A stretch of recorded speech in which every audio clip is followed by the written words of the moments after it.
یہ کیا کہہ رہے ہو؟ وجدان کو محسوس ہو رہا تھا کہ اس کی بہن کی آواز کسی گہرے کنویں سے آ رہی ہے۔ تبھی اس نے نور کے سر پر ہاتھ رکھا۔ گھر جا کر سب کچھ بتاؤں گا، مگر ابھی آپ کچھ مت سوچیں۔ مگر وجی، اس نے کچھ کہنا چاہا، مگر اس کے بات مکمل کرنے سے پہلے ہی سرمد آتا دکھائی دیا۔ اس کے پیچھے 6 لڑکیاں تھیں جو خوف کی وجہ سے چھوٹے چھوٹے قدم اٹھاتی ان کی طرف آ رہی تھی۔ بس یہی لڑکیاں ہیں جو حویلی میں؟ وجدان نے نور سے پوچھا تو اس نے سر ہلا دیا۔ نور میڈم، یہ آپ نے کیا کیا ہے؟ اب ہم کہاں جائیں گی؟ ہمارا ایک ہی تو ٹھکانہ تھا، آپ نے وہ بھی چھین لیا۔ ایک لڑکی شکایتی لہجے میں بولی تو وجدان نے حیرت سے اس لڑکی کو دیکھا۔ کیا مطلب؟ کیا آپ اس جہنم سے رہائی پر خوش نہیں ہیں؟ اسے واقعی حیرت ہوئی تھی۔ وہ لڑکی تلخیہ انداز میں ہنسی۔ خوش تو وہ ہوتی ہیں جن کے آگے پیچھے کوئی آپ جیسا بھائی ہو۔ ہم سب تو اپنے ہی گھر والوں کے ہاتھوں یہاں بیچی گئی ہیں۔ ہم کس بات پر خوش ہوں؟ اپنے بے گھر ہونے پر؟ اس لڑکی نے کہا تو وجدان نے نور کی طرف دیکھا جو پریشان سی کھڑی تھی، پھر سرمد کی جانب دیکھا جو ایک طرف کھڑا ہو چکا تھا۔ آپ سب بے فکر رہیے، آپ کے رہنے کا بندوبست تو جلدی ہو جائے گا، لیکن فی الحال ہمیں یہاں سے نکلنا ہے۔ ہم کہیں نہیں جائیں گی، آپ اپنی بہن کو لے جائیے، مگر ہمیں یہی رہنے دیجیے۔ دوسری لڑکی نے کہا، مہوش، ایسی باتیں مت کرو۔ میں جانتی ہوں کہ تم لوگوں کے آگے پیچھے کوئی نہیں ہے، مگر جس اللہ نے ہمیں یہاں سے نکلنے کی توفیق دی ہے وہی آگے بھی راستہ کھول دے گا۔ نور نے سمجھایا تو سب لڑکیاں خاموش ہو گئی۔ تم ایک کام کرو سرمد، آپا کو اپنی بھابھی کے پاس چھوڑاؤ، تب تک میں یہیں ہوں، تم چھوڑ کر جلدی آ جانا۔ وجدان نے کہا تو سرمد نے ایک نظر نور پر ڈالی، پھر وجدان سے مخاطب ہوا، تم کیا کرنے والے ہو؟ نہیں، میں تمہیں یہاں اکیلا نہیں چھوڑ سکتا۔ یار پلیز، میں بالکل ٹھیک ہوں، باہر ٹیکسی کھڑی ہے، تم جلدی سے آپا کو چھوڑ کر واپس آؤ۔ وجدان نے چڑھ کر کہا تو سرمد نے مزید کچھ کہنا مناسب نہ سمجھا۔ چلیں، نور سے کہتا وہ آگے بڑھ گیا، جبکہ نور نے اپنا چہرہ چادر کے پلو سے ڈھانپا اور ایک آخری نگاہ حویلی کی دیواروں پر ڈالتی چوکھٹ پار کر گئی۔ اس کی ماں کی ڈائری اور بہت سی تلخ یادیں اس حویلی میں رہ گئی تھیں۔ دروازے کے سامنے ہی ٹیکسی کھڑی تھی۔ سرمد نے پچھلی سیٹ کا دروازہ کھولا تو وہ جلدی سے اندر داخل ہو گئی، جبکہ وہ خود ڈرائیور کے ساتھ فرنٹ سیٹ پر بیٹھ چکا تھا۔ اس رات نور آپا کو اس حویلی سے نجات مل گئی تھی۔ سرمد انہیں گھر چھوڑا تھا، پھر ہم دونوں نے مل کر ان لڑکیوں کو ایک یتیم خانے بھیج دیا۔ اس کے انچارج کو لڑکیوں کی حقیقت بتا دی گئی تھی، اور اس دنیا میں اچھے لوگ بھی موجود ہیں، اس بات کا یقین مجھے اس یتیم خانے کے انچارج سے مل کر ہوا۔ خیر، اس کے بعد ہم دونوں نے اس حویلی کے گیٹ کو تالا لگایا اور گھر واپس آ گئے، جہاں دعا بہت مشکل سے آپا کو سنبھال رہی تھی۔ کہتے ہیں جو کچھ ہوتا ہے اچھے کے لیے ہوتا ہے، شاید میری اتنی دیر بعد آپا کو بچانے کے پیچھے بھی کوئی مصلحت چھپی تھی۔ نور آپا بار بار مجھ سے یہ سوال کر رہی تھی کہ میں منصور تک کیسے پہنچا، مجھے رشیدہ کی اصلیت کا علم کیسے ہوا، تو ان کے سوالوں کا جواب دینے کے لیے میں نے اسی رات ان کو سب کچھ سچ سچ بتا دیا۔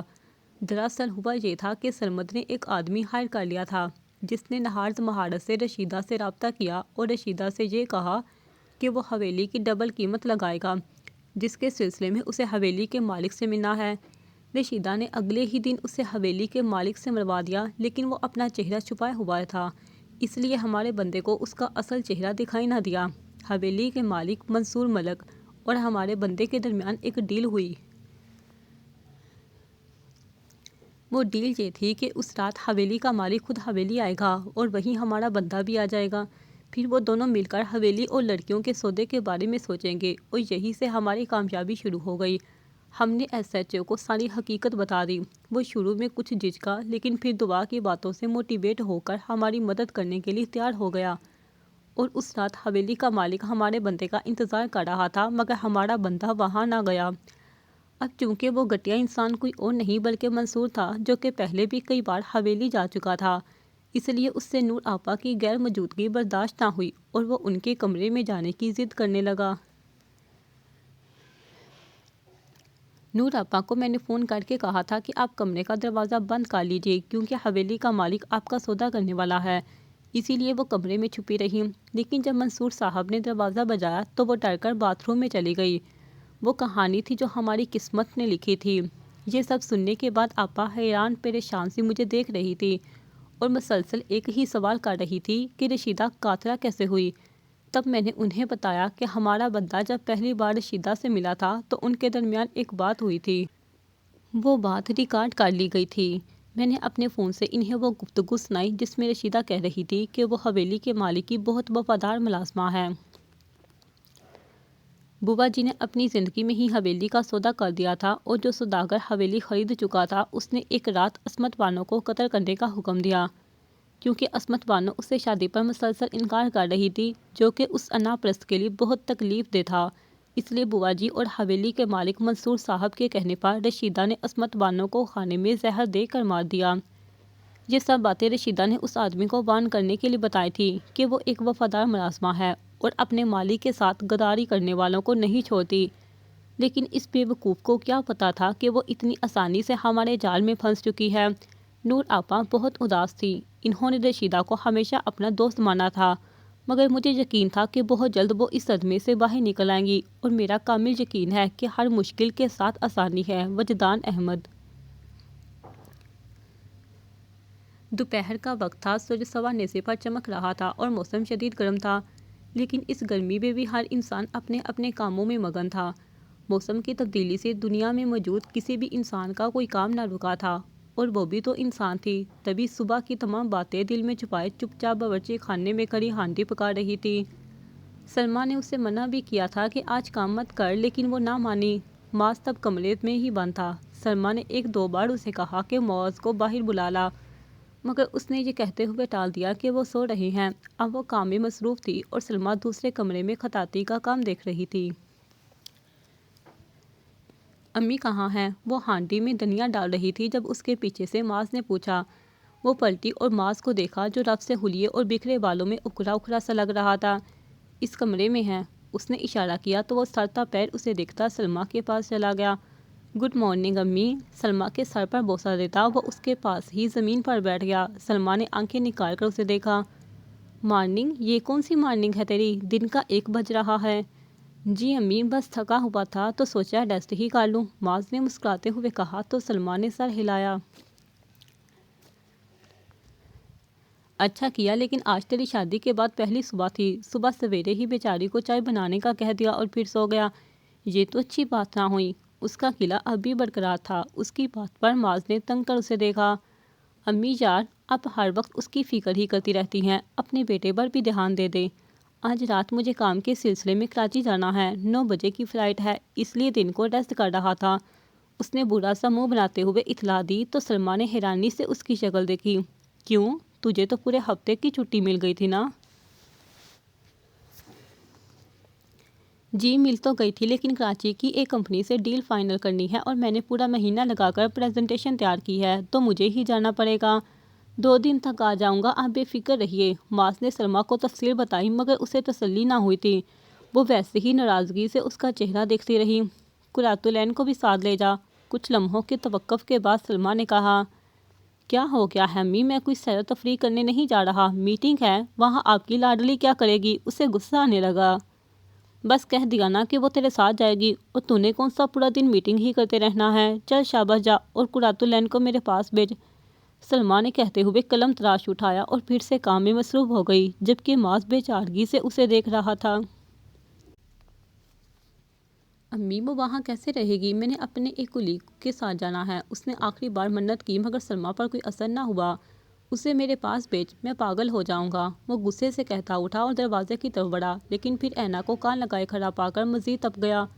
تو تمہاری بری عادتوں میں چھپ کر دوسروں کی باتیں سننا بھی شامل ہے؟ سخت لہجے میں پوچھا گیا تو اینا نے سر بے اختیار نفی میں ہلایا۔ نہیں، میں تو بس ایسے ہی۔ اس سے کچھ کہا نہ گیا۔ اندر آجا قرۃ العین۔ سلمیٰ نے مصلحتاً اینا کو آواز دے کر اندر بلایا تو وہ نظریں جھکائے جلدی سے اندر داخل ہو گئی، جبکہ معاذ کھلتا ہوا اپنے کمرے میں جا کر پیکنگ کرنے لگا تھا۔ سلمیٰ کی بات سن کر جب وہ کمرے میں آئی تو معاذ بیڈ پر لیٹا موبائل دیکھ رہا تھا۔ وہ اسے نظر انداز کرتی اپنے کپڑے نکال کر بیگ میں ڈالنے لگی۔ معاذ نے یہ دیکھا تو موبائل رکھ کر کھڑا ہوا۔ امی تو چلو پرانے زمانے کی اور خاتون ہیں، انہیں جاب کے مسائل نہیں معلوم، مگر تم تو آج کے دور کی لڑکی ہو نا، بتاؤ کہاں رکھوں گا تمہیں وہاں؟ پہلے ہی دماغ خراب ہو رہا ہے، اوپر سے امی کی فضول کی ضدیں۔ اس کی پریشانی جائز تھی اور اینا سمجھتی تھی۔